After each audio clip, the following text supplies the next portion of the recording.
પાદરા તાલુકામાં news of પાદરાના અહેવાલની મોટી અસર સામે આવી છે। ગરીબોના મુખમાંથી કોરિયો છીનવી લેતા કૌભાંડીઓનો વધુ એક કિસ્સો છે તે વડોદરા જિલ્લામાં સામે આવ્યો હતો।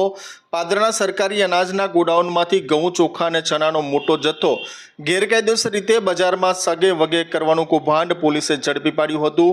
આ મામલે પોલીસે ગોડાઉન મેનેજર અને અન્ય 2 શખ્સો સામે કાયદેસરની કાર્યવાહી હાથ ધરી છે।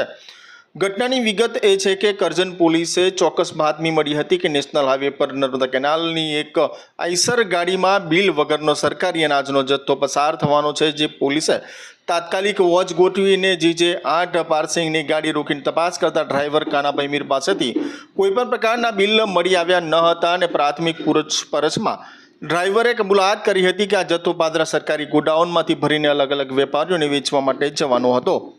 સમગ્ર બાબતને લઈને ન્યૂઝ ઓફ પાદરા દ્વારા છે તે અહેવાલ પ્રસારિત કરવામાં આવ્યો હતો। આ કૌભાંડ બહાર આવતા જ પુરવઠા વિભાગ સફાળું જાગ્યું હતું। પાદરાના ગોડાઉન પર દરોડા પાડીને તપાસ કરતા મોટો ભાંડો ફૂટ્યો હતો। વડોદરાના ગોડાઉન મેનેજર રમેશભાઈ પટેલે આખરે આ મામલે પાદરાના incharge godown manager Akshay Bhalchandra Pandya, driver Kanabhai Mir અને અકરમ સલીમ સિંધી વિરુદ્ધ પોલીસ ફરિયાદ નોંધાવી છે।